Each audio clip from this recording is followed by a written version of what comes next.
یوسف علیہ السلام کو زلیخا چاہنے لگے تھے، تو ان کی سہیلیاں کہنے لگی بچے کے پیار میں پڑ گئے، تو زلیخا کی سہیلیوں کو بلایا گیا، یوسف کے حسن کے لشکارے بتائے گئے، لڑکیوں نے دیکھ کر زلیخا کی تائید کی ایسے آدمی سے تو پیار کرنا چاہیے۔ یہ ایک واقعہ ہے۔ اس کے بعد سنیے، انسانوں کو پیدا کرنا چاہ رہے تھے تو فرشتوں سے مشورہ لیے، ان کو پیدا کرنا چاہ رہا ہوں، تمہاری کیا رائے ہے؟ انی جاعل فی الارض خلیفہ، فرشتوں نے کہا اتجعل فیہا من یفسد فیہا ویسفک الدماء، یہ فسادی قوم، یہ خون خرابہ کرنے والی قوم کو مت پیدا کریے۔ اللہ نے کہا میرے کو جو معلوم ہے تم کو معلوم نہیں ہے، خاموش بیٹھ گئے۔ اب اللہ نے معراج میں نبی رحمت صلی اللہ علیہ وسلم کو آسمانوں پر، عرش پر، جنت اور جہنم میں فرشتوں کو دکھانے کے لیے لے کے گئے، جن انسانوں کو پیدا مت کرو بولے، فسادی ہے بولے، انہی انسانوں کے سرتاج اور سرکار یہ محمد رسول اللہ ہے۔ بولو میں نے انسانوں کو پیدا کر کے اچھا کیا یا کیا کیا؟ یہ جواب دینے کے لیے سرکار کو معراج پر بلایا گیا۔ یہ چوتھی وجہ ہے کہ معراج کیوں ہوئی۔ پانچویں وجہ یہ ہے، حضور مکہ میں گئے، مکہ والوں کو کہا بات سنو، مکہ والے بات نہیں سنے۔ طائف میں گئے، طائف والوں کو کہا میری بات سنو، طائف والے بات نہیں سنے۔ اللہ نے حبیب کو معراج پر بلایا، دنیا والے آپ سے بات نہیں کر رہے، آپ میرے پاس آئیے، میں آپ سے بات کروں گا، آپ مجھ سے بات کریں۔ اللہ خود آپ کو ملنا چاہ رہے تھے، آپ سے گفتگو کرنا چاہ رہے تھے، اس لیے آپ کو معراج پر بلائے ہیں۔ یہ چند باتیں ہیں، اس طرح کی باتیں تقریباً 20-30 ہے۔ میں اس عنوان کو یہی ختم کرتا ہوں۔ معراج کیوں ہوئی؟ حضور کو آسمان پر، عرش الہی پر کیوں بلایا گیا؟ ایک اور بات سن لیجئے، کعبہ دنیا کا پہلا مقدس مقام ہے، عرش الہی دنیا کا آخر مقدس مقام ہے۔ بیت اللہ سے، کعبے سے جو دنیا کا پہلا مقدس مقام ہے، عرش الہی جو دنیا کا آخر مقدس مقام ہے، وہاں تک حضور کو لے جایا گیا اور دنیا میں یہ اعلان کرایا گیا، یہ پہلے اور آخر مقدس گھر میں جو پہنچے ہیں، انہی کے اوپر مقدس مقامات اور عظمتیں ختم ہوتی ہے۔ تمام رفعتوں میں یہ پہلے ہیں، تمام عظمتوں میں یہی آخر ہے، ابتدا بھی عظمتوں کی یہی ہے، انتہا بھی عظمتوں کی یہی ہے۔ یہ بتانے کے لیے حضور صلی اللہ علیہ وسلم کو معراج کرائی گئی۔ یہ چند باتیں تھے جو معراج کیوں ہوئی اس عنوان پر آپ کی خدمت میں عرض کیے گئے۔ آخری اور اہم بات یہ ہے، دلہن کو ودا کرتے ہیں تو دلہن کے ابا جان لڑکے کے ماں باپ کو بولتے میری بچی ہے، بھولی ہے، معصوم ہے، غلطی کری تو معاف کر دو، میرا چہرہ دیکھ کے درگزر کر دو۔ اللہ کے نبی کو معراج میں اس لیے بلایا گیا، آپ کی امت غلطی کرے گی، آپ نوح علیہ السلام کی طرح بد دعا مت دیجیے، آپ کی امت گناہ کرے گی، آپ موسیٰ علیہ السلام کی طرح بد دعا مت دیجیے، امت آپ کے ہاتھ میں دے رہا ہوں، ان کے گناہوں کو دیکھ کر بد دعا مت دیجیے، میرا چہرہ دیکھ کر ان کی مغفرت کی دعا کریے۔ اسی لیے حضور علیہ السلام کو معراج پر بلایا گیا تاکہ امت کا ہاتھ حضور کے ہاتھ میں دیا جائے۔ یہ ایک عنوان تھا جو اس موقع پر آپ کی خدمت میں عرض کیا گیا، معراج کیوں ہوئی۔ دوسری جو بات ہے، معراج خواب ہے یا حقیقت ہے؟ معراج جسمانی ہوا یا روحانی ہوا؟ اس سلسلے میں 4 باتیں آپ سمجھیے۔ پہلی بات تو یہ ہے کہ جو قرآن کی آیت ہے معراج کے سلسلے میں، سبحان الذی اسرا، سبحان کا لفظ قرآن میں کب کہا گیا؟ کوئی کرشمہ ہوا؟ حضرت عیسیٰ بغیر والد کے پیدا ہوئے، جب سبحان کا لفظ استعمال کیا گیا، جہاں جہاں کچھ میجک ہوا، کچھ کرشمہ ہوا، اس کرشمے کا اظہار کرنے کے لیے سبحان کا لفظ لایا گیا۔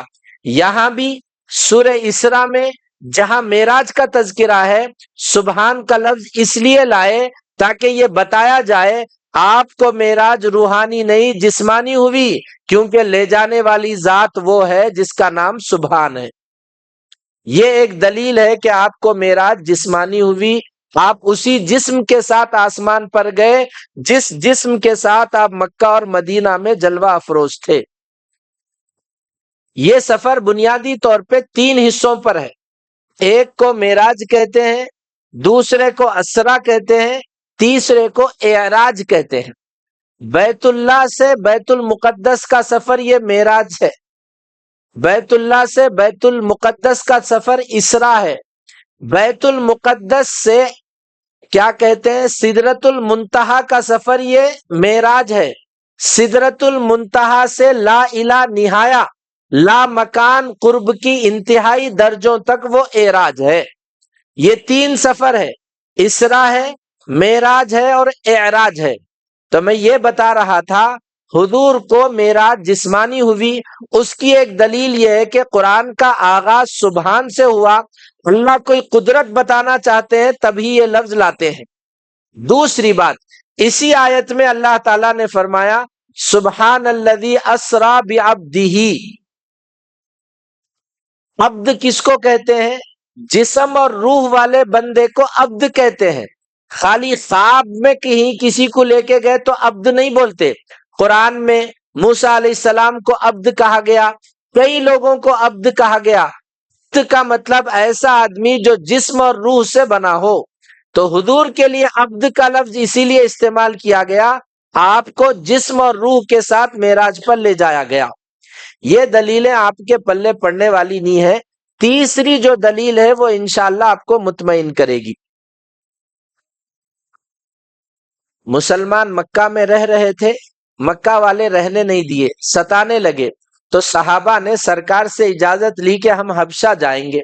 10-12 لوگ حبشہ گئے تو مشرکین مکہ آ کے مسلمانوں کے خلاف بادشاہ کو بولے، بہت سی باتیں بولے۔ اس میں سے ایک بات یہ بولے، انہوں جس پیغمبر کو مانتے ہیں وہ پیغمبر کا دعویٰ ہے کہ انہوں راتوں رات بیت المقدس کو گئے کتے، ایسے عجوبے کے باتاں بول رہے، انہوں نبی کیسے ہو سکتے؟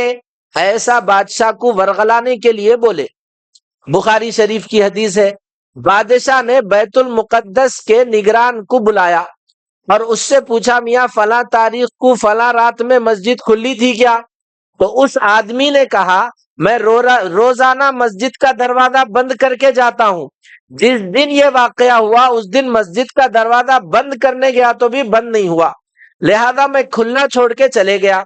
دوسرے دن جب صبح آیا تو میں نے دیکھا اب تک جتنے پیغمبر اس مسجد میں آئے تھے ایک لوہے کی کنڈی کو اپنا جانور بنے تھے۔ صبح میں کو اندازہ ہوا کہ رات میں کوئی پیغمبر آئے اور اس کنڈی کو اپنا جانور کی رسی لگائے، اس سے اندازہ ہو گیا کہ یہاں رات میں کوئی پیغمبر آئے۔ یہ بات سننے کے بعد وہ بادشاہ کو مطمئن ہوا۔ کافر بادشاہ کو اطمینان ہو گیا کہ معراج جسمانی ہوئی، اس زمانے کے مسلمان کو اطمینان نہیں ہو رہا کہ معراج جسمانی ہوئی۔ بول یوٹیوب پہ فونوں میں بول رہے کہ بھائی خواب میں ہوا، یہ پاسبل ہے کیا ایک آدمی راتوں رات اتنی دور چلے جاتے؟ تحقیق کے مطابق آپ کا سفر اتنا لمبا تھا، اگر کوئی گھوڑے یا اونٹ پہ بیٹھ کر وہ سفر کرتا 18 سال میں اس منزل تک پہنچتا۔ آج کی رات میں جو آپ کا مبارک سفر ہوا اس کی مسافت کو اگر حساب کیا جائے تو 18 سال کے عرصے میں اس منزل تک پہنچتے جہاں حضور معراج میں گئے۔ بہرحال یہ چند دلیلیں تھی جو یہ بتانے کے لیے ہے کہ حضور کا سفر جسمانی ہوا۔ اچھا، ایک اور دلیل سمجھ جائیے، جب حضور علیہ السلام سفر سے واپس آئے، معاشرے میں یہ بات ہوئی کہ آپ بیت المقدس گئے، آسمان پر گئے، ابو جہل اینڈ کمپنی ابو بکر کے پاس آئے اور آ کے ان سے سوال کرے بھائی بتاؤ ایک صاحب راتوں رات بیت المقدس چلے گئے، کہتے ایسا ہوتا کیا؟ تو ابو بکر سمجھدار آدمی تھے، انہوں بولے ایسا نہیں ہو سکتا، یہ دھوکہ ہے۔ تو اس وقت ابو جہل اور ان کے ساتھیوں نے کہا تمہارے دوست محمد رسول اللہ کہہ رہے ہیں راتوں رات انہوں بیت المقدس گئے، وہاں سے عرش تک گئے۔ تو جبرائیل نے کہا یہ تو چھوٹی بات ہے، ہم تو اب تک ان کے بڑے بڑے باتوں کو، اس سے بڑے باتوں کو مان لیے، یہ تو چھوٹی بات ہے، بڑی بات کیا ہے؟ اب تک انہوں یہ بولتے آئے جبرائیل آسمان سے آ رہے تو ہم مان لیے، ہم جبرائیل کو دیکھے نہیں لیکن اس کے باوجود انہوں آسمان سے آئے بول تو مان لیے. یہ تو محمد رسول اللہ کو ہم دیکھ رہے ہیں، انہوں آسمان پر جانا یہ اس سے چھوٹی بات ہے، انہوں گئے بول تو وہ سچ ہے. اگر یہ خواب ہوتا تو مشرکین مکہ ابو بکر کے پاس کئی کو جاتے. اگر یہ خواب ہوتا تو مشرکین مکہ ابو بکر کو ورغلانے کی کوشش کیوں کرتے؟ خواب میں تو جنت میں بھی جا سکتا ہوں، آپ بھی جا سکتے. خواب میں تو بیت المقدس میں بھی جا سکتا ہوں، آپ بھی جا سکتے ہیں. یہ خدا کی قدرت ہے. معراج اللہ کی قدرت کا مظہر ہے. جو معراج کا منکر ہے وہ دراصل اللہ کی قدرت کا منکر ہے. اس لیے زیادہ فونا دیکھو نکو، پینٹ شرٹ پہن کے بیانہ کر رہے ہو والوں کے بیانوں کو کان لگاؤ نکو، ورنہ ایسا ہوگا حدیث ہونا، دلیل ہونا، صحیح روایت ہونا بول کے معراج کا انکار کریں گے. پہلے معراج بول تو مسجدہ بھر جاتے تھے، اب یہ صورتحال ہو گئی، فون سے مول صاحب دین سیکھ رہے، فون والا کان میں ڈال دیا کہ بھئی معراج کی روایتیں ضعیف ہے لہذا معراج کو نکو مانو. اللہ کی قدرت کیا بھی ہے، پہاڑ سے جانور کو نکالنا اللہ کی قدرت ہے، ایک مریم سے حضرت عیسیٰ کا وجود اللہ کی قدرت ہے. اللہ کر سکتے نہیں کر سکتے؟ اللہ کر سکتے تو معراج جسمانی ہوئی، اس لیے کہ اللہ معراج پر لے کر گئے آپ. یہ دوسری بات تھی کہ حضور علیہ السلام کو معراج جسمانی ہوئی، جسم کے ساتھ آپ آسمان پر تشریف لے گئے. اگر کوئی معراج کا منکر ہے وہ گنہگار ہے، گمراہ ہے.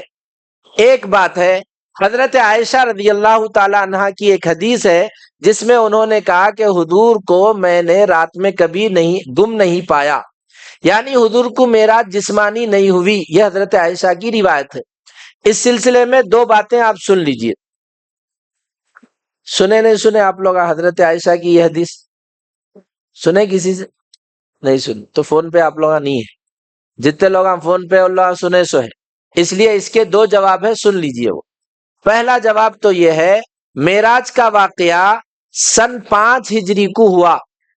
اس وقت حضرت عائشہ حضور کے نکاح میں تھے ہی نہیں، بعد میں حضور کا سے نکاح ہوا. اس لیے جو واقعہ حضرت عائشہ کے آنے سے پہلے کا ہے اس واقعے میں حضرت عائشہ کی بات کا اعتبار نہیں ہے، اس وقت انہوں موجود ہی نہیں تھے. ایک بات. دوسری بات، حدیث پڑھنے پڑھانے والے لوگ جانتے ہیں احادیث دو قسم کی ہوتی ہیں. ایک حدیث وہ ہے جو گھر کے اندر کے مسئلے کو بتاتی ہے، دوسری حدیث وہ ہے جو گھر کے باہر کی مسئلے کو بتاتی ہے. حدیث بیان کرنے والے دو قسم کے لوگ ہوتے ہیں، مرد ہوتے ہیں، عورتیں ہوتے ہیں. اگر کوئی مسئلہ ایسا ہے جو گھر کے باہر کا ہے اور اس مسئلے میں مردوں کی بھی حدیث ہے عورتوں کی بھی حدیث ہے، تو گھر کے باہر کے واقعے میں ایک حدیث خاتون کی ہے جو بتلا رہی ہے کہ واقعہ ایسا ہے، اور ایک حدیث مردوں کی ہے جو بتلا رہی ہے کہ واقعہ ایسا ہے، تو اس میں ترجیح اور اہمیت مردوں والی حدیث کو دیتے. ایسے ہی اگر کوئی مسئلہ گھر کا ہے، اس مسئلے میں ایک حدیث مرد کی ہے اور ایک حدیث عورت کی ہے. اندر کے مسئلوں میں، گھر والے مسئلوں میں عورت والی حدیث کو اہمیت دیتے، ترجیح دیتے. گھر کے باہر والے مسئلے میں مردوں کی حدیث کو ترجیح دیتے. 20 صحابہ اکرام یہ بتا رہے ہیں حضور کو معراج جسمانی ہوئی. صرف ایک حضرت عائشہ یہ بتا رہے ہیں حضور کو معراج جسمانی نہیں ہوئی. تو ترجیح کس کو دیں گے؟ سمجھے؟ یہ پکارا پورا بہت قیمتی بات بولا میں. آپ 8 سال عالم کورس کرے تو یہ نقطہ ملتا. یہ جو دو باتیں میں آپ کو بتایا، گھر کے اندر کے مسئلے میں عورتوں کی حدیث کو ترجیح دیتے، گھر کے باہر کے مسئلے میں مردوں کی حدیث کو ترجیح دیتے. مرد بھی اور عورت بھی کسی ایک مسئلے میں حدیث بیان کر رہی، دیکھا یہ جاتا یہ مسئلہ اندرون خانہ کا ہے یا بیرون خانہ کا ہے. گھر کے اندر کا ہے تو خاتون کی حدیث کو مانیں گے، مرد کی حدیث کو چھوڑ دیں گے. اب آپ فیصلہ کریے، معراج گھر کے اندر کی بات ہے یا گھر کے باہر کی بات ہے؟ کہاں کی بات ہے؟ باہر کی بات ہے. تو 20 صحابہ جو معراج جسمانی کو مانتے ہیں ان کی حدیث کو ترجیح دی جائے گی. یہ دوسری بات تھی جو معراج کے عنوان سے آپ کی خدمت میں عرض کی گئی کہ معراج النبی صلی اللہ علیہ وسلم جسمانی ہوئی. تیسری اور اہم بات یہ ہے کہ معراج کیسے ہوئی. یہ تفصیلی سفر ہے، آپ نے اس سے پہلے بھی لوگ سنتے سنتے بوڑھے بھی ہو گئے، جوان تھے سو ادھڑ عمر کے ہو گئے، لیکن مسئلہ یہ ہے کہ آپ لوگ کب بھی گھر کو جا کے اپنے بچہ پارٹی کو سنائے کیا؟ شعلے کی فلم آج بھی یاد ہے، لوگ سناتے بیٹھتے۔ 10 سال سے ہم معراج کا واقعہ سن رہے ہیں اپنے گھر والوں کو، اپنے بچوں کو۔ اب آج ہمارے بچے، آج بھی چھٹی ہے، کل بھی چھٹی ہے، پرسوں بھی چھٹی ہے، اب یہ پورا سن کے بچے کو لے کے بیٹھ کے سمجھاؤ آپ۔ ہمارے بچوں کو ماں باپ ہی دین دے سکتے۔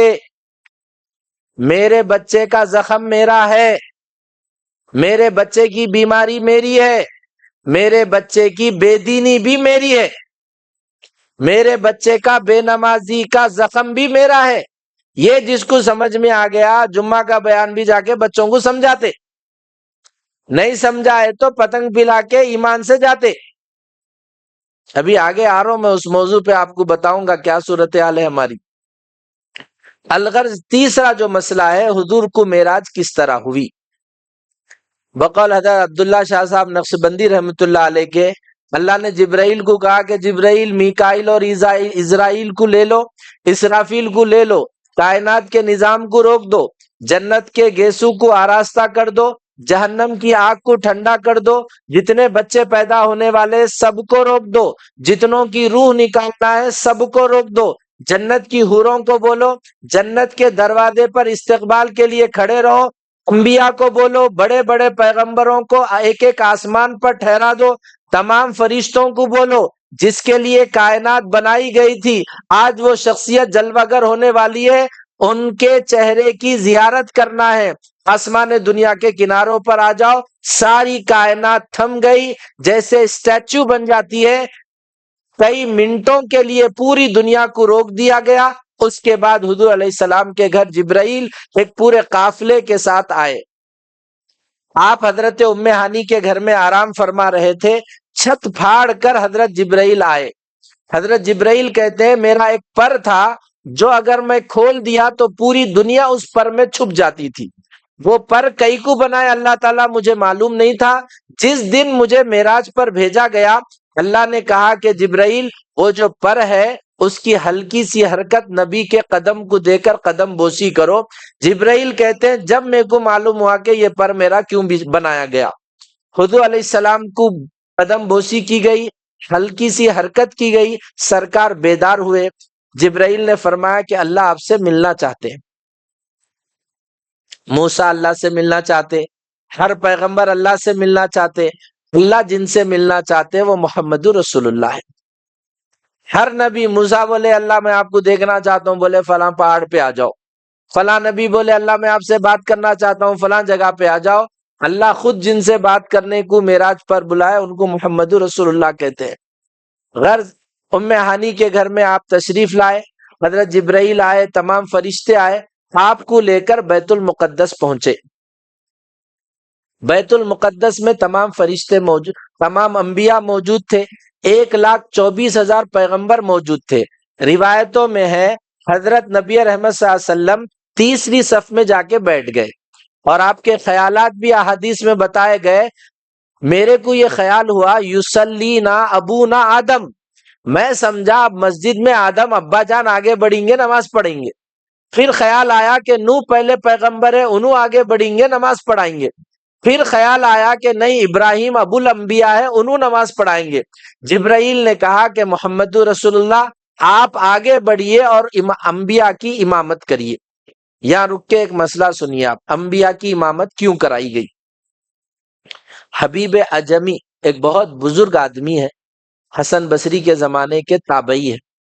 حسن بصری ان سے بھی بزرگ اور صاحب علم آدمی ہے۔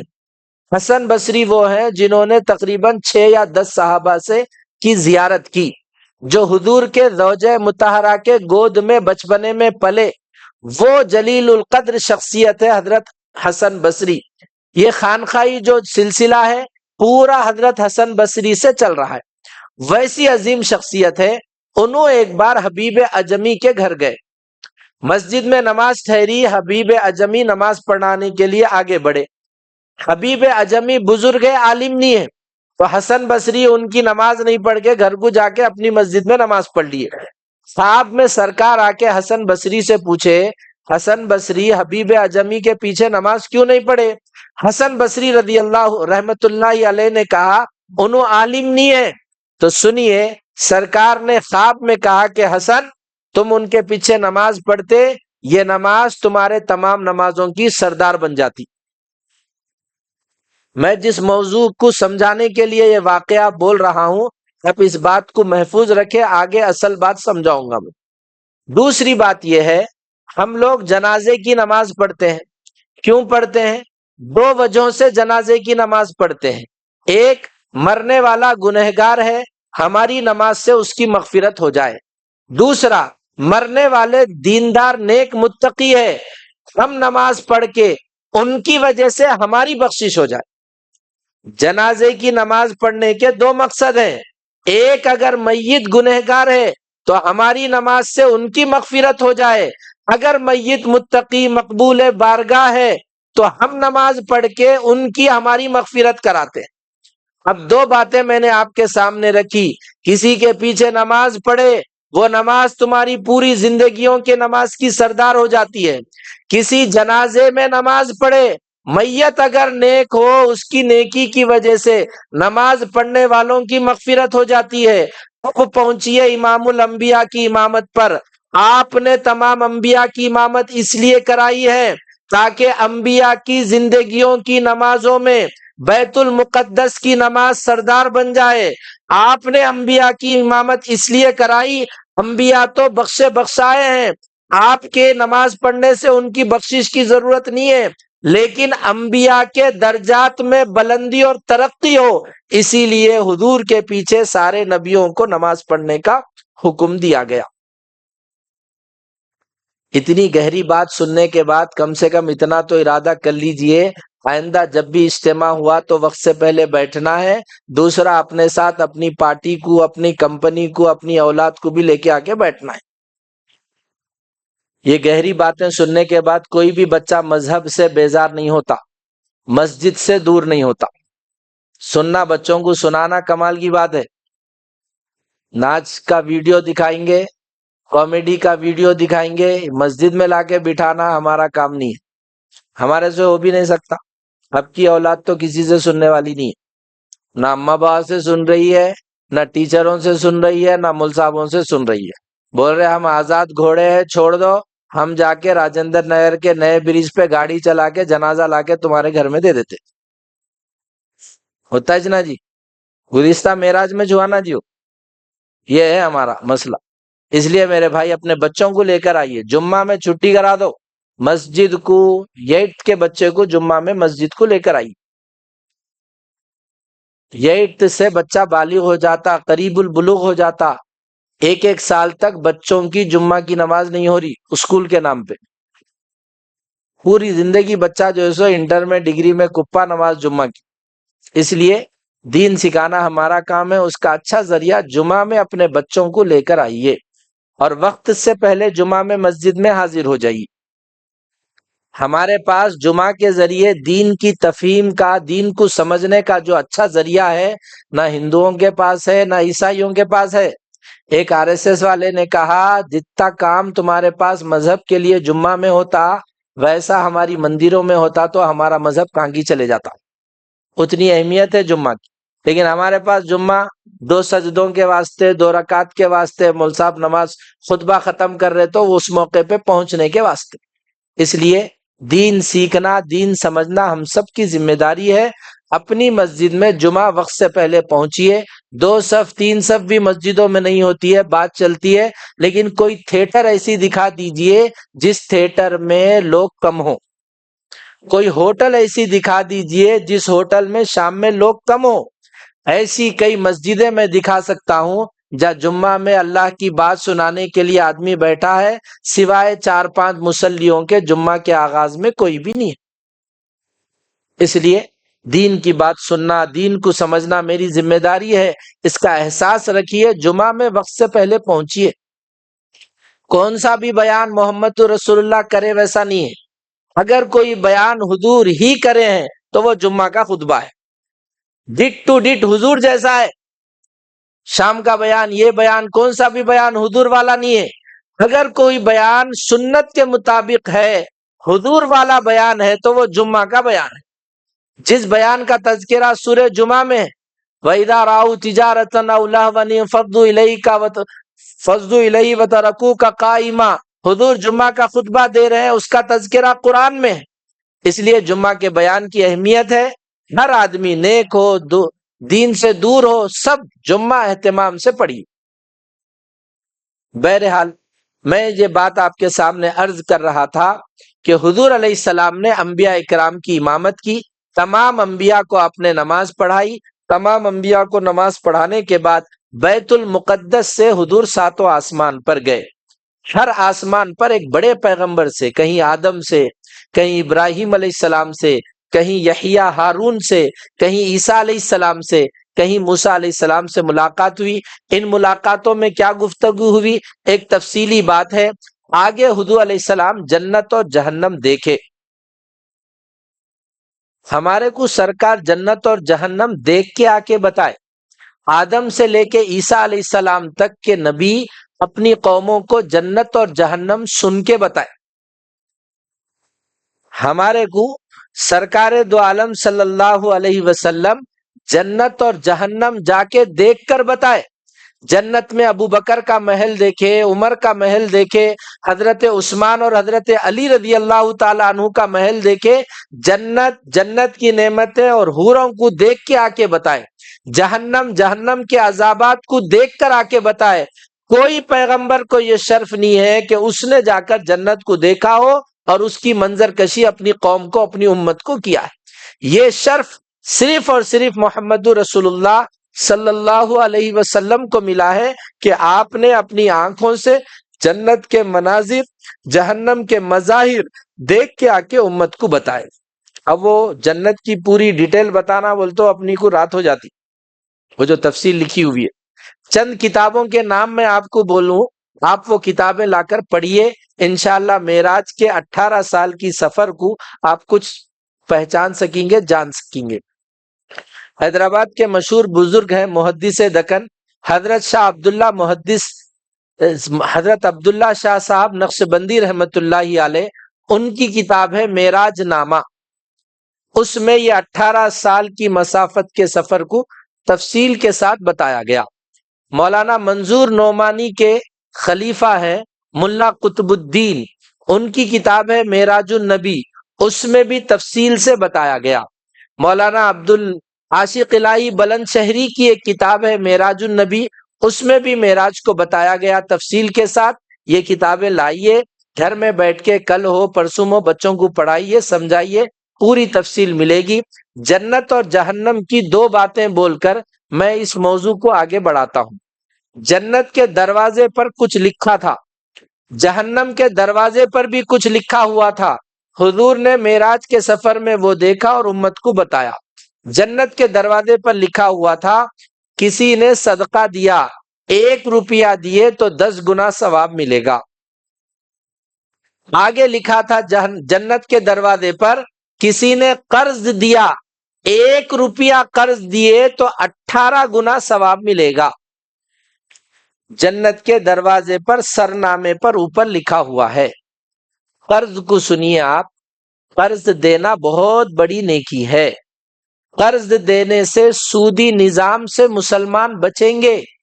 عبداللہ بن زبیر مسلمانوں کے بینک تھے، لوگوں کی ضرورتوں میں ان کو قرضہ دیتے تھے، لوگ اپنے مال لا کر عبداللہ بن زبیر کے پاس محفوظ رکھتے تھے۔ آج ایک بڑی خدمت، ایک بڑی نیکی یہ ہے، ہمارے پاس کوئی جنون ضرورت مند آدمی دکھ گیا، اس کو قرض کی ضرورت ہے تو قرض دینا۔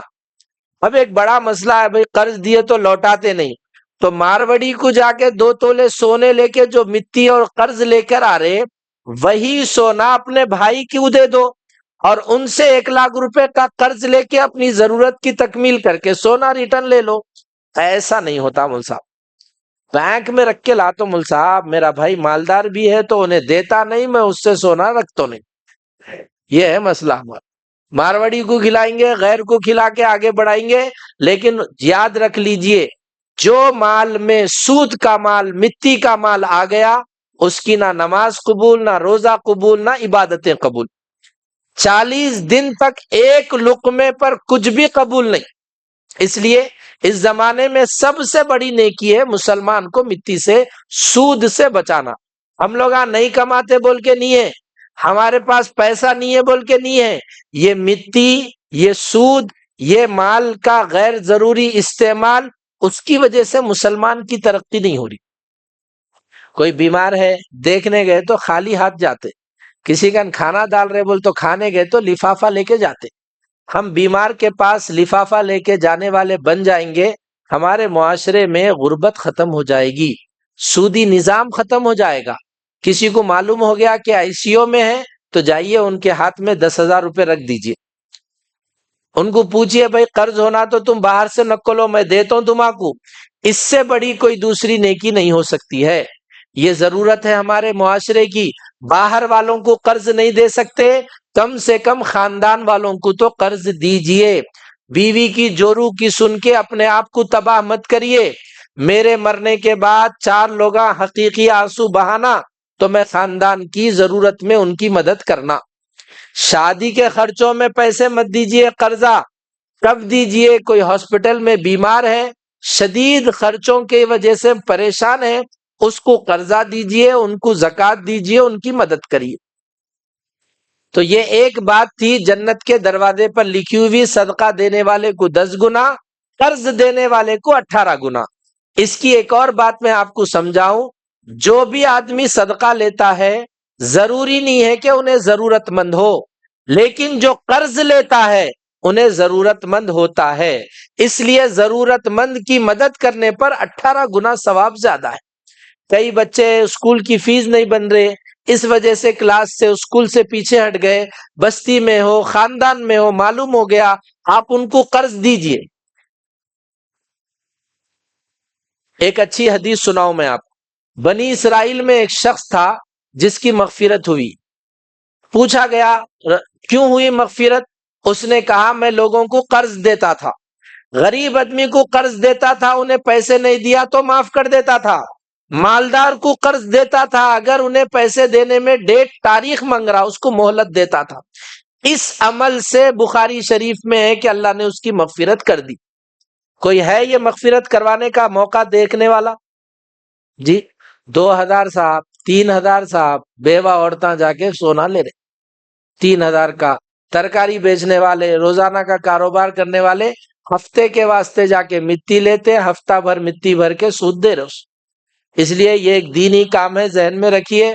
ہمارے سماج کو سود سے بچانے کی کیا کوشش کر سکتے ہیں وہ کریے، بہت بڑی نیکی ہے، دل سے دعا لینے کا وہ سبب ہے۔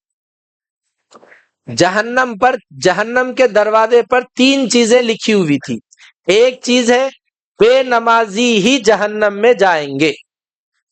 آپ کو معلوم ہونا چاہیے اس پورے سفر میں سرکار 5 جگہ رک کے 2 رکعت نماز پڑھے، 5 جگہ یہ پورے سفر میں۔ ایک جہاں حضرت موسیٰ علیہ السلام اللہ سے بات کرے تھے، اس جگہ آپ نے 2 رکعت نماز پڑھی۔ دوسرا جہاں عیسیٰ علیہ السلام کی ولادت ہوئی تھی، اس جگہ آپ نے 2 رکعت نماز پڑھی۔ نماز کا اسلام میں وہی حیثیت ہے جو ہمارے سر کی بدن میں ہے۔ جس کے پاس نماز نہیں اس کا اسلام سے تعلق نہیں۔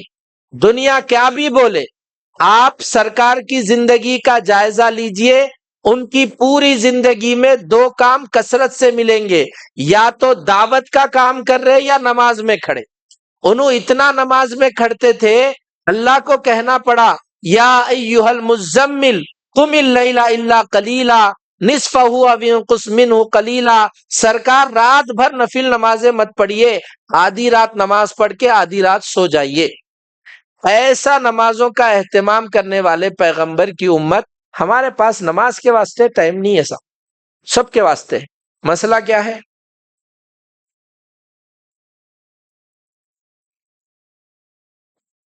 مسئلہ یہ ہے ہمارے معاشرے میں 2 طرح کے لوگ ہیں، غریب لوگ ہیں، مالدار لوگ ہیں۔ غریبوں کو پوچھو بھائی نماز پڑھو، بولتے مول صاحب کمائے نے تو گھر کیسا چلتا، مول صاحب کمائے تو چلتا نا مول صاحب گھر، اس لیے میں نماز کو نہیں آتا ہوں۔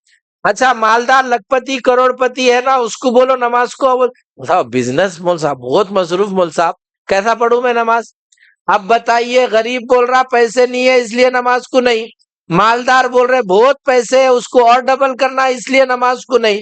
حضور سے پوچھا گیا یا رسول اللہ مسلمان کون ایمان والا ہے بول کے کیسا پہچاننا؟ سرکار نے فرمایا جس کو مسجد میں آتا جاتا دیکھو اس کے ایمان کی گواہی دو۔ بیٹا تو گاڑی پہ میرے کو اچھا دکھتا، بیٹا تو جو ہے سو گھر ذاتی بنا لیا تو میرے دل کو سکون ملتا، بیٹا یہ ماں باپ کی پکار ہے۔ سرکار کی پکار کیا ہے؟ میرے آنکھوں کی ٹھنڈک نماز میں ہے، میرے آنکھوں کو سکون دینا چاہ رہی تو تم نماز پڑھو۔ حضور علیہ السلام کا دنیا سے پردہ فرمانے کا وقت ہے، حضرت ابن عباس اور علی کے سہارے سے چلا بھی نہیں جا رہا، رینگتے ہوئے آئے مسجد میں، مصلیوں کو نماز پڑھتا ہوا دیکھ کر مسکرائے۔ اس لیے میرے بھائی یہ ذہن میں رکھ لیجئے، میں ناشتے کے بغیر رہ سکتا ہوں، نماز کے بغیر نہیں رہ سکتا ہوں، میں بغیر پانی کے رہ سکتا ہوں، نماز کے بغیر نہیں رہ سکتا ہوں۔ سرکار نے صاف فرمایا لا سہم فی الاسلام لمن لا صلاۃ لا، جو نماز کا نہیں اس کا اسلام سے کوئی تعلق نہیں۔ کبھی آپ نے سنا کہ سرکار کسی کے گھر کو جلانا چاہتے ہیں؟ کبھی آپ نے کہیں سنا کہ سرکار کسی کے لیے بد دعا دے رہے ہیں؟ لیکن حضور نے ایک بار کہا میرا یہ ارادہ ہے جو لوگ گھر میں نماز پڑھ رہے مسجد کو نہیں آ رہے ان کے گھروں کو آگ لگانا چاہ رہا ہوں۔ اس لیے نماز کا اہتمام کریے۔ اتنا بڑا جو سفر ہوا وہ نماز کا تحفہ دینے کے لیے ہی ہے۔ فجر کی نماز مسجدوں میں 2 صف 4 صف نہیں ہے، مسجد کو کچھ ہوا تو بچانے کو پوری بستی آتی، مسجد خالی ہے تو اس کو آباد کرنے کو کوئی نہیں آتا۔ اچھا کچھ لوگ کام کو جا کے ہیں انہوں مسجد کو نہیں آ رہے، ٹھیک ہے، گھر میں ہیں، گلی میں ہیں، مسجد کے پاس ہے، اذان ہو رہی پھر بھی مسجد کو نہیں آ رہے، کئی کو نہیں آ رہے صاحب، انہوں جو ہے سو ایک غلام اور آقا جا رہے تھے، اذان ہوئی تو سیٹ باہر ٹھہرا، غلام اندر نماز پڑھنے چلے گیا، مصلیاں پورے نماز پڑھ کے چلے گئے، غلام نہیں نکلا، سیٹ باہر سے پکارنے لگا کیا ہوا میاں تے کو کون پکڑ لیا اندر، تو باہر نہیں آ رہا؟ تو اندر سے غلام آواز دیا جو تمہاں کو اندر آنے نہیں دے رہا نا انہیں میرے کو باہر جانے نہیں دے رہا، میں مسجد کو نہیں آ رہا ہوں اس کا مطلب اللہ میرے کو آنے نہیں دے رہے، میرے گھر اللہ کے گھر کے میں قابل نہیں ہوں، ابا میرے کو گھر کو نہیں آنے دیے تو روتا ہوں، بابا کو مناتا ہوں، ربا میرے کو گھر کو آنے نہیں دے رہے تو میری کیا تکلیف ہونی چاہیے۔ دیکھیے یہ بچہ 8 سال کا ہے، 8 سال میں ابا کو صرف جمعہ پڑھتے ہوئے دیکھا، یہ بچہ کبھی زندگی میں جمعہ کے علاوہ دوسری نماز نہیں پڑھیں گا۔ میں بے نمازی ہو کے میری پوری نسل کو بے نمازی بنا رہا ہوں، میں جمعہ کو جمعہ آ کے میرے پورے بچوں کو بیٹیوں کو بول رہا ہوں بیٹا صرف جمعہ کے مسلمان ہیں ہم، میری بے نمازی میرے نماز چھوڑنے کا اثر میری پوری نسل کو مسجد سے دور رکھنے کا سبب بن رہا۔ لوگ پہلے ڈرتے تھے بچے ہو گئے دیندار بننا بول کے، اب تو خوف ختم ہو گیا، بچے بگڑ رہے ہیں اس میں پورے ماں باپ ذمہ دار ہیں۔ جو بچہ 18 سال تک ماں باپ کو صرف جمعہ کا نمازی دیکھا، کیا وہ بچہ 5 وقت کا نمازی بن سکتا ہے؟ باہر کی کوئی تنظیم میرے بچے کو دیندار نہیں بنا سکتی، میں خود ہی میرے بچے کو دیندار بنا سکتا ہوں۔ اس لیے اللہ کے واسطے نمازوں کا اہتمام کریے، کم سے کم آپ لوگ یہ تو ارادہ کر لیجئے کام میں نہیں رہے، گھر میں رہے، بستی میں رہے تو مسجد کو آئیں گے، 5 وقت مسجد کا نماز کا اہتمام کریں گے بہنیں سب جنے جی۔ اور ایک بات سن لیجئے، انہیں بیٹھا تو کچھ ہوتا انہیں بیٹھا تو کچھ ہوتا ایسا نہیں ہے، میری زندگی میں عمل آ گیا فرعون بھی رہیں گا، اللہ میری حفاظت کریں گے، میری زندگی میں نماز نہیں رہا، میرا بھائی میری بیوی میرے بچوں کے لاتا کھانا پڑتا میرے کو، حدیث میں ہے یہ کما ترفع اعمالکم تنزل ارزاقکم، جیسا عمل تمہارا اللہ کے پاس جائے گا ویسی روزی روٹی اللہ تم کو دیں گے۔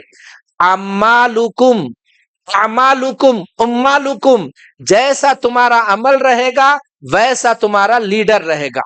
یہ منحوس بیٹھا میری بدعملی کی وجہ سے، یہ ملک میں بدامنی ہے میری بے دینی کی وجہ سے، جس شخص کو یہ بات سمجھ میں آ گئی اس کی نماز سے اس کی بندگی سے ملک کا علاقے کا مقدر بدلے گا۔ اس لیے جہنم کے دروازے پر لکھا ہوا ہے جہنم اس شخص کے لیے ہے جو نماز نہیں پڑھتا۔ ہمارے ایک بہت بڑے مقرر ہے مولانا عبدالشکور دین پوری، نمازیوں کی 4 قسم بتائے انہوں، وہ ذکر کر دیتا ہوں میں، اس سے آپ کو اندازہ ہوگا کہ ہم کس کیٹیگری میں ہیں۔ ایک ہے ٹھاٹ، دوسرا ہے آٹھ، تیسرا ہے گھاٹ، چوتھا ہے 360۔ عاقل صاحب رحمۃ اللہ علیہ بھی بولتے تھے ٹھاٹ کا مطلب ٹھاٹ سے جا کے یہ کام کرو، ٹھاٹ کا مطلب جب بھی اذان ہوئی مسجد کو پہنچ گئے، اس کو بولتے ٹھاٹ کا مصلی۔ دوسرا ہے آٹھ کا مصلی، جمعہ کو جمعہ جاتا ہوں مول صاحب مسجد کو، یہ آٹھ کا مصلی۔ تیسرا ہے گھاٹ کا مصلی، جنازہ ہوا تو مسجد کو آتا ہوں مول صاحب۔ ہمارے ایک دوست بولے مسجد بھرنا ہے تو بستی میں لوگوں کو مارتے رہو، بول رہے بھائی کیا کریں گے، مسجد خالی رہے، وہ ڈر سے تو آئیں گے لوگ۔ اچھا جنازہ آ رہا تو جنازے کو دیکھ کے بھی دل میں ڈر نہیں ہے، اب تو 40 سال کے لوگ چلے جا رہے، 25 سال کے لوگ چلے جا رہے، اب بھی ڈر نہیں ہے۔ ڈر آنا بول تو کیا کرنا، میت کو غسل دے کے دیکھ لینا، ایک بار میت کو غسل دے دیجئے، اس کے بعد مسجد خود بخود آباد ہوتی۔ ہاتھ ہلائے تو نہیں ہلا تو سمجھ میں آ جاتا کل میں بھی یہ ہونے والا ہوں۔ ایک بار سبحان اللہ پڑھ سکتا، نہ کچھ بول سکتا، نہ ہل سکتا، جم کرے سو بلڈر ہو، طاقتور آدمی ہو، جنازے کو جتنا غسل دیں گے اتنا دنیا دل سے جائے گی، آخرت کی طرف آدمی آئیں گا۔ اپنے پاس تو کیا ہے، وہ سگی زومیٹو کی طرح دھونے والا تے ہے، جا بھائی دولت ہماری، بابا کو نلانا تیرا، پوری زندگی اماں بابا میں کو نلائے، بابا کا آخری غسل کرائے کا آدمی آگے دے کے جا رہا، اس سے بڑی بے غیرتی اور کیا ہو سکتی ہے؟ چھوٹا تھا تو نلائے بابا، کپڑے پہنائے بابا، بابا کا آخری غسل میں نے دے سکا تو اس سے بدنصیب بیٹا اور کون ہو سکتا؟ اس لیے غسل دیجئے، اپنی بستی کے رشتہ دار جتنے ہیں سب کا غسل دیجئے، آخرت کی فکر ہوگی، دنیا دل سے نکل جائے گی۔ دوسری بات جو جہنم کے دروازے پر لکھی ہوئی ہے، کفر اور شرک کرنے والے کے لیے جہنم ہے۔ شرک کے بارے میں ایک بات بتاؤں میں، کسی مورتی کے سامنے جھکنا بھی شرک ہے، سماج کی بات ماننا بھی شرک ہے۔ سماج بولا پٹاخے پھوڑ لو، پھوڑ لیے، شرک ہے۔ سماج بولا پتنگ پلاؤ، پلا لیے، شرک ہے۔ توحید اسی کا نام ہے، سماج جو بول رہا اس کی چھوڑ کے اللہ کی سننا۔ سماج بولا ہولی کھیلو، کھیل لیے، سماج بول رہا پتنگ پلاؤ، پلا لیے۔ پتنگ کا مطلب کیا ہے؟ سورج کی چرنوں میں پرساد رکھنا تھا، سورج تک اپن نہیں پہنچ سکتے، پتنگ پلا کے پتنگ چھوڑ دو، پتنگ جا کے سورج کے چرنوں میں پڑتی۔ سورج کی پوجا کا نام پتنگ بازی ہے، جتنے پلائے ہیں سب نے سورج کی پوجا کی ہے۔ توبہ کیجئے، رجوع کیجئے، کلمہ پڑھیے اور اپنے نسلوں کو بولیے، کوئی ایسا عید بتائیے ہماری کہ ہندوؤں بکرے لا کے دیے ہما کو، بیلا لا کے دیے ہما کو۔ میں ایسی عید بتا سکتا ہوں، مسلمان دیوالی بھی منا رہا ہے، مسلمان پتنگ بھی اڑا رہا ہے، بھائی چارہ مول صاحب۔ بقرعید کے ٹائم پہ نہیں مول صاحب، یہ ہے ہمارا مسئلہ۔ فکر لیجئے، سوچئے، ہم کیا کسی کی نقل کر سکتے ہیں؟ محرم کا روزہ ہے، حضور کو بتایا گیا یہودی بھی روزہ رکھتے، حضور بولے ہمارا ڈیفرنٹ اسٹائل ہے، ہمارا منفرد طریقہ ہے، کسی کا چاٹتے نہیں ہم، اس لیے محرم میں 2 روزے رکھائے۔ انہوں بھی رکھتے بول تو ہمارا کو کاپی پیسٹ کرنا نہیں ہے، ہم اپنے بادشاہ ہے، آزاد ہے، اور ہماری قوم پتنگ پلا رہی ہے۔ سورج ڈوبتے وقت، سورج نکلتے وقت نماز نکو پڑھو بولے، کئی کو نکو پڑھو بولے، ان موقعوں پہ غیر لوگ سورج کی پوجا کرتے، تم بھی نماز پڑھے تو سورج کے پجاری تم بنتے، اس لیے 2 وقتوں میں نماز پڑھنا حرام ہے۔ مسلمان کو سورج پوجا سے بچانے کے لیے فجر کے بعد، عصر کے بعد نماز سے روکا گیا، وہ قوم پتنگ بنا رہی، پتنگ بیچ رہی، پتنگ لوٹ رہی۔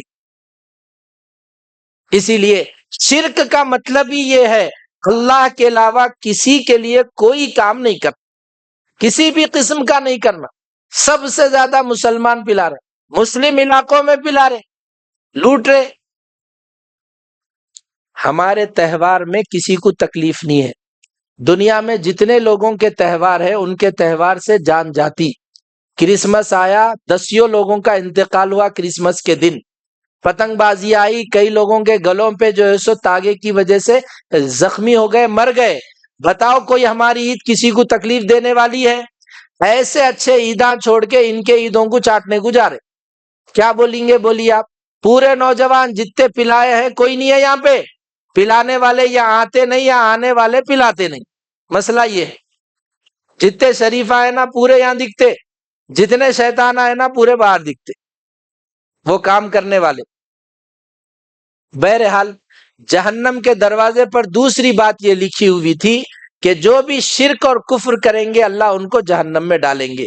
تیسری بات جہنم کے دروازے پر یہ لکھی ہوئی تھی، ناپ تول میں کمی کرنے والا جہنم میں جائے گا، ڈنڈی مار کے بازار میں کاروبار کرنے والا جہنم میں جائے گا، بیچنے والے کو پرانی نوٹ کم پیسے دے کے بھاگنے والا جہنم میں جائے گا، خریدنے والے کو پھٹ سو ٹماٹے ڈال کے کاروبار ختم کرنے والا جہنم میں جائے گا، 8 گھنٹے کی نوکری میں 7 گھنٹے نوکری کر کے بھاگنے والا جہنم میں جائے گا۔ میرا دین صرف 2 سجدوں میں مسلمان بنو ایسا نہیں بولتا ہے، مسجد میں بھی مسلمان بنو، کاروبار میں بھی مسلمان بنو۔ ویل للمطففین، ناپ تول میں کمی کرنے والے جہنم میں جائیں گے۔ مسئلہ ہے نہا نبی صلی اللہ علیہ وسلم ان بیع العربان۔ بیع العربان کیا ہے؟ ایک پلاٹ بک رہا تھا، 40 لاکھ کی قیمت تھی، میں بیانے میں 5 لاکھ روپے دیا، پیسے نہیں نکلے، 2 مہینے میں نہیں دے سکا، میرا بیانہ غیب، کیا کرتے؟ دیتے ایڈوانس۔ ایسے کاروبار سے حدیث میں منع کیا گیا۔ نہا نبی صلی اللہ علیہ وسلم ان بیع العربان، ایڈوانس دیے سو پیسہ نہیں لوٹائے، یہ ناجائز ہے۔ ایسے بہت سے مسائل ہیں مارکیٹ کے، مسلمانوں کو معلوم ہی نہیں ہے۔ کاروبار میں پیسہ کمانے میں، پیسہ خرچ کرنے میں اللہ رسول کے حکم کو زندہ کرنا ہے۔ یہ 3 باتیں جہنم پر لکھی ہوئی تھی۔ بے نمازی کے لیے جہنم ہے، شرک کرنے والے کے لیے جہنم ہے، ناپ تول میں کمی کرنے والے کے لیے جہنم ہے۔ جنت اور جہنم سے متعلق یہ چند باتیں تھی جو آپ کی خدمت میں عرض کی گئی۔ یہاں سے حضور سدرۃ المنتہا پہنچے، وہاں سے حضور علیہ السلام اللہ کے عرش کے پاس پہنچے۔ یہاں رک کر ایک بات سنیے، ایک ہوتی ہے ذات اور دوسری ہوتی ہے صفات۔ ڈاکٹر صفت ہے، عالم صفت ہے، یہ جو پرسنالٹی ہے ڈاکٹر کی وہ ذات ہے۔ جتنے انبیاء آئے وہ اللہ کی صفات کو دیکھے، کوئی بھی پیغمبر اللہ کی ذات کو نہیں دیکھے۔ محمد رسول اللہ صلی اللہ علیہ وسلم اکیلے اور واحد پیغمبر ہیں جو معراج کے موقع پر اللہ کی ذات کو دیکھے۔ عرش پہ جانے کے بعد حضور نے فرمایا انی رأیت سبحات وجہہ، میں نے میرے رب کے چہرے کی رونق کو دیکھا ہے۔ اسی لیے ان نگاہوں سے سرکار نے اللہ کو دیکھا۔ اللہ کو دیکھنے کے بعد وہی سرکار صحابہ کے درمیان تشریف فرما تھے۔ اللہ کے پاس پہنچے، آپ نے اللہ کی بارگاہ میں عاجزی کے کلمات رکھے، التحیات للہ والصلوات والطیبات، اے اللہ میری عبادت جان سے ہو، مال سے ہو، زبان سے ہو، آپ کے لیے ہے۔ اللہ کی طرف سے جواب آیا السلام علیکہ ایہا النبی ورحمۃ اللہ وبرکاتہ، نبی جی آپ پر صلاۃ و سلام ہو۔ اس کے بعد حضور علیہ السلام کو ہم یاد آ گئے، آپ نے اس جگہ کہا السلام علینا وعلی عباد اللہ الصالحین، اے اللہ مجھ پر بھی سلامتی ہو، میری امت کے نیک بندوں پر بھی سلامتی ہو۔ یہ منظر دیکھ کر فرشتوں نے کہا اشہد ان لا الہ الا اللہ واشہد ان محمد الرسول اللہ۔ یہ پورا جملہ مل کر التحیات بنا۔ نماز میں التحیات پڑھتے، یہ منظر یاد آتا یہ کون بولے سو باتاں ہیں بول کے۔ پورا التحیات معراج میں اللہ رسول کی گفتگو کا خلاصہ ہے۔ اس کے بعد معراج کے چوتھا اور آخری جو عنوان ہے، معراج میں سرکار کو کیا انعام ملے۔ 3 باتیں سرکار کو معراج کے اس سفر میں دی گئی۔ ایک، آپ کی امت شرک کے علاوہ جو بھی گناہ کریں گے میں ان کو معاف کر دوں گا۔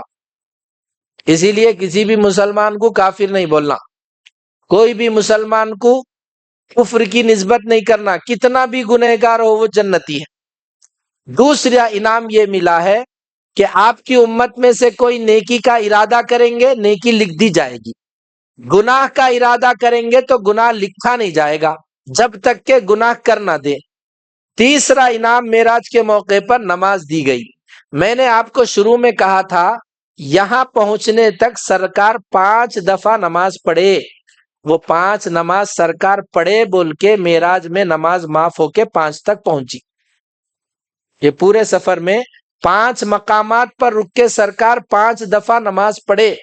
سرکار کے سفر میں 5 دفعہ نماز پڑھنے کی وجہ سے 50 نمازیں 5 تک پہنچی۔ یہ 50 کو 5 کرنے کی ایک وجہ یہ بھی تھی، اللہ تعالیٰ حضور کو بار بار دیکھنا چاہ رہے تھے، اس لیے 50 دے کے بھیجائے، انہوں 45 بول کے واپس آئیں گے، پھر میں بھیجاؤں گا۔ بار بار آنے سے اللہ سرکار کی زیارت سے مشرف ہو، اس کے لیے آپ کو یہ سفر کرایا گیا، 5 نمازوں تک آپ کو بار بار بھیجایا گیا۔ یہاں رک کر ایک بات سمجھیے، اللہ جن کو دیکھنے کے لیے معراج پہ بلا رہے، ہم کیسے گنہگار ہے، زندہ رہ کے مدینہ کو نہیں جا رہے۔ حضور نے فرمایا من زارا روزتی کانما زارنی، جس نے روزے کو دیکھا اس نے گویا میرے کو حیات کی حالت میں دیکھا۔ اس لیے دنیا میں زندہ رہے اور زندہ رہنے کے باوجود ایک بار حرمین نہیں پہنچے، اس سے بڑا بدنصیب کوئی نہیں ہو سکتا۔ حج نہیں تو پہلے عمرہ کو جائیے اور زندگی میں سرکار کے روزے کی زیارت کر کے اپنے جینے کے مقصد میں کامیاب ہوئیے۔ یہ چند باتیں تھیں جو معراج النبی کے عنوان سے آپ کی خدمت میں عرض کی گئی۔ آخری اور اہم بات، جیسے سرکار مہمان بن کر اللہ کے پاس عرش پر پہنچے تھے، ایسے ہی سرکار ایک بار مہمان بن کر حضرت علی کے گھر آئے تھے۔ اس واقعے کو علامہ قسطلانی نے کنز المعارف میں لکھا، بڑی نصیحت والا واقعہ ہے، اس کو آپ غور سے سنیے، انشاءاللہ اس کے بعد میں اپنی گفتگو کو ختم کر دوں گا۔ حضور ابو بکر و عمر اور حضرت عثمان کے ساتھ حضرت علی کے گھر آئے۔ حضرت علی آپ لوگوں کو دیکھ کر خوش ہو گئے اور اندر حضرت فاطمۃ الزہرا رضی اللہ تعالی عنہا کو کہا ابا جان آئے، مہمان آئے، کچھ حضور کے لیے تیار کرو اور فوراً کچھ کھانے کو دے دو۔ حضرت فاطمہ ایک سفید تشتری میں شہد رکھ کے حضرت علی کو دیے۔ حضرت علی وہ تشتری اور شہد لا کر حضور کے سامنے رکھے۔ آپ علیہ السلام تشتری میں سے شہد لینے کے لیے ہاتھ بڑھائے، اس میں ایک بال دکھا، تو آپ نے صحابہ کو کہا یہ تشتری، یہ شہد، یہ بال کے بارے میں کچھ اظہار خیال کرو، اس کو کمپیر کر کے کچھ بات بولو دین کی۔ ہم لوگ 4 جگہ بیٹھے ہوئے رہتے، بچے ہیں تو گیم کرکٹ، بڈھے ہیں تو سیاست کی بات کرتے، صحابہ جب ساتھ بیٹھتے تو کیا بات کرتے تھے سنیے آپ۔ تو اس مجلس میں سب لوگ موجود تھے۔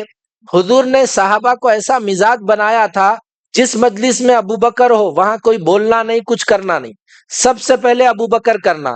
فون پہ ایسا مزاج بنا رہے، حضرت علی سب سے پہلے خلیفہ ہے، ابو بکر خلیفہ نہیں ہے۔ پورے صحابہ کا اللہ کے رسول ایسا مزاج بنائے تھے، میں نہیں رہا تو میرے مصلی پہ ابو بکر ٹھہرنا، میں نہیں ہوں تو میری جگہ مسلمانوں کو حج کرانے کے لیے ابو بکر جانا، میری مجلس میں اگر ابو بکر بیٹھے ہوئے ہیں سب خاموش رہنا، صرف ابو بکر بولنا، میرے کو دیکھنا ہے میرے بعد تو ابو بکر کو دیکھ لو۔ سب خاموش تھے۔ ابو بکر بولے یا رسول اللہ، یہ تشتری جیسے چمکدار ہے، مومن کا ایمان بھی ویسا ہی چمکدار اور روشن ہے۔ یہ تشتری میں جو شہد جتنا میٹھا ہے، ایمان کی لذت اور حلاوت شہد سے زیادہ میٹھی ہے۔ یہ تشتری میں بال جتنا باریک ہے، اس دنیا سے ایمان کو بچا کے لے کر جانا بال سے زیادہ باریک ہے۔ مجلس کی گفتگو، آپس میں ایک دوسرے سے مذاکرہ۔ حضرت عمر کی باری آئی، حضرت عمر نے کہا تشتری کی طرح روشن اقتدار اور حکومت ہے، اقتدار اور حکومت کا مزہ شہد سے زیادہ میٹھا ہے۔ اقتدار اور کرسی ملنے کے بعد اس میں انصاف کرنا، کسی پہ ظلم نہیں کرنا، یہ بال سے زیادہ باریک ہے۔ آپ لوگ سب مودی اور یوگی ہے، سب سی ایم اور پی ایم ہے، بیوی کے اوپر بیٹھا ہوا کوئی پی ایم ہے، بچوں کے اوپر بیٹھا ہوا کوئی سی ایم ہے، بیوی بچوں میں جو عدل کرے وہ بھی ایک حکومت ہے جو اللہ ہم سب کے ہاتھ میں دیے۔ نہ اپنے ماتحتوں کے ساتھ کبھی بھی ظلم مت کریے، بیوی پر ظلم نہیں، بچوں پر ظلم نہیں، سب کو کسی نہ کسی طرح کا اقتدار ملا ہوا ہے۔ لیڈروں کو گلی کا اقتدار ملا ہوا ہے، ہر انسان کو اپنے خاندان اپنی فیملی کا اقتدار ملا ہوا ہے۔ وہ اقتدار تشتری کی طرح روشن ہے، کرسی پہ بیٹھنا شہد کی طرح میٹھا ہے، اور اس کرسی پہ بیٹھ کے ظلم نہیں کرنا، عدل کو قائم کرنا بال سے زیادہ باریک ہے۔ حضرت عثمان غنی کی باری آئی۔ حضرت عثمان غنی رضی اللہ تعالی عنہ نے کہا، قرآن اور سنت کو پڑھنا، قرآن اور سنت یہ تشتری سے زیادہ روشن ہے۔ قرآن و سنت کو پڑھنا اور سیکھنا شہد سے زیادہ میٹھا ہے، اس قرآن و سنت پر عمل کرنا بال سے زیادہ باریک ہے۔ سمجھ رہے ہیں بات آپ؟ اب حضرت علی رضی اللہ تعالیٰ عنہ کی باری آئی۔ حضرت علی نے کہا، میرے گھر پہ جو مہمان آئے ہیں وہ تشتری کی طرح روشن ہے۔ مہمانوں کو کھانا کھانے کے بعد کھانے میں مزہ آیا تو وہ شہد کی طرح میٹھا ہے۔ میرے مہمان میری ضیافت سے خوش ہو کے جانا یہ بال سے زیادہ مشکل ہے۔ کھلانا ہے نا ان لوگ۔ حضرت علی یہ بولے۔ حضرت فاطمہ اندر تھے، انہوں بولے ابا جان اگر اجازت ہو تو میں بھی کچھ ارشاد فرماؤں۔ حضور نے کہا کہ فاطمہ بولو، تو حضرت فاطمہ نے کہا کہ یا رسول اللہ، تشتری کی طرح روشن عورت کی حیا ہے، شہد کی طرح میٹھا عورت کا پردہ ہے۔ زندگی میں عورت کے چہرے کو کوئی مرد نہ دیکھے یہ بال سے زیادہ مشکل ہے۔ گھر کی بیٹیوں کو سنائیے جا کے یہ واقعہ، پلیٹ میں کھانا رکھیں گے، میٹھا رکھیں گے نا ان لوگوں۔ جبرائیل آسمان سے آئے، جبرائیل آسمان سے آئے، انہوں نے کہا کہ یا رسول اللہ میں بھی کچھ کہنا چاہ رہا ہوں۔ حضور نے فرمایا جبرائیل بولو، تو جبرائیل نے کہا کہ یا رسول اللہ، ایمان کی طرح، اسلام اور دین کی طرح روشن یہ تشتری ہے۔ اسلام اور دین پر عمل کرنے میں جو مزہ ہے وہ مزہ شہد کی طرح ہے، اور اس اسلام میں ترقی کرتے جانا، دین میں ترقی کرتے جانا اتنا ہی مشکل ہے جتنا کہ یہ بال سے زیادہ باریک اور مشکل ہے۔ یہ حضرت جبرائیل نے کہا۔ اس کے بعد حضور علیہ السلام نے فرمایا، میں بھی تم کو 3 باتیں بتاتا ہوں۔ اللہ کی محبت تشتری سے زیادہ روشن ہے۔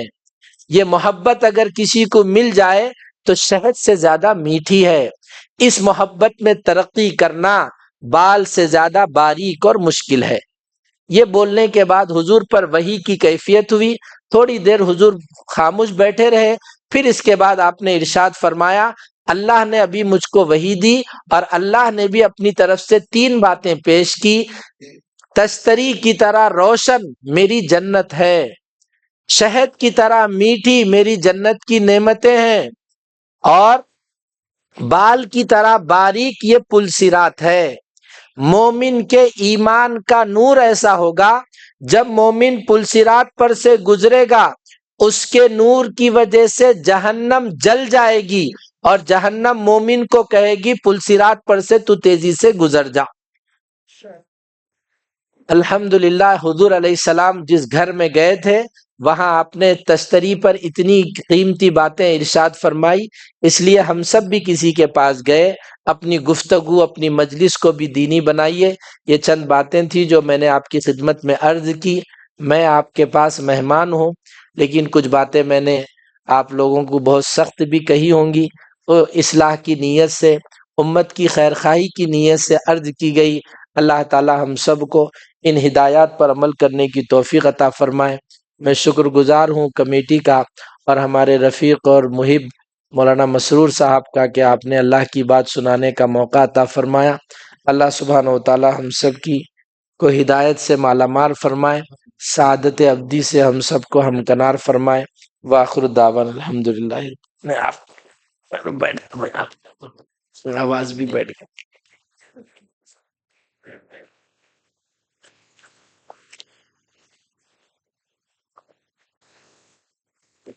اللهم لك الحمد كله ولك الشكر كله ولك الثناء كله. اللهم صل وسلم وبارك وترحم وتحنن على سيدنا محمد وعلى آل محمد كما صليت وسلمت وباركت وترحمت وتحننت على سيدنا إبراهيم وعلى آل إبراهيم إنك حميد مجيد.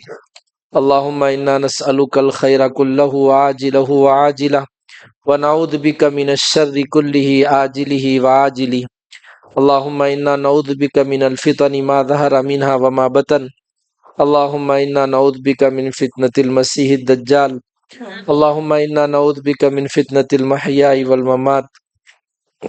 اللهم إنا نسألك من خير ما سألك منه نبيك وحبيبك محمد صلى الله عليه وسلم ونعوذ بك من شر ما استعاذك منه نبيك وحبيبك محمد صلى الله عليه وسلم وأنت المستعان وعليك البلاغ ولا حول ولا قوة إلا بالله.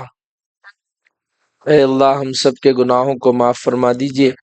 اے اللہ ہم سب کے سیئات کو حسنات سے مبدل فرما دیجئے. اے اللہ امن، عافیت اور ایمان اور عمل والی زندگی عطا فرمائیے. اے اللہ خصوصاً اس ریاست میں امن اور سلامتی کو عام فرمائیے. اے اللہ چھپے ہوئے جتنے شریر فتین ہیں اللہ سب کو بدلہ دے دیجئے. سب کو اللہ کیفر کردار تک پہنچا دیجئے. اے اللہ اس ملک کی، اس شہر کی، اس ریاست کی حفاظت فرمائیے. اے اللہ سلامتی اور امن کو قائم فرمائیے. بد امنوں سے اس ملک کو پاک فرمائیے. اے اللہ اس مجلس میں جتنے لوگ شریک ہیں سب کو اپنی کتاب و سنت سے وابستہ ہونے کی توفیق عطا فرمائیے. مسجد کو آباد کرنے کی توفیق عطا فرمائیے. اے اللہ پیسے کی قدر جس طرح ہم کو معلوم ہے، نماز اور آپ کی ذکر کی قدر ویسے ہمارے دلوں میں بٹھا دیجئے. یقین نصیب فرمائیے. اے اللہ غفلت کو ختم فرمائیے. اے اللہ بے فکری کو ختم فرمائیے. اے اللہ ہمارے دلوں کو مسجد سے جوڑ دیجئے. ہمارے دلوں کو آپ سے جوڑ دیجئے. آپ کی عظمت اور محبت ہمارے دل میں ڈال دیجئے. اے اللہ بے دینی کو ہماری نسلوں سے ختم فرما دیجئے. بے دینی کو ہمارے گھروں سے ختم فرما دیجئے. اے اللہ ہمارے دوست مولانا مسرور صاحب اس علاقے میں جو دینی محنتیں کر رہے ہیں اجتماعات اور مدارس کے ذریعے، اے اللہ ان کی خدمات کو قبول فرما. ہم سب کو ان کا مددگار اور معاون بننے کی توفیق عطا فرما. اے اللہ ہماری اس دعا کو محض اپنے فضل و کرم سے جناب نبی رحمت صلی اللہ علیہ وسلم کے صدقے طفیل میں قبول فرما. اے اللہ سرکار کی معراج ہوئی ہے، ہم سب کو بھی نماز کے ذریعے معراج عطا فرما. یا ربی صلی وسلم دائما ابدا علی حبیبک خیر الخلق کلہم. سبحان ربک رب العزت عما یصفون وسلام علی المرسلین.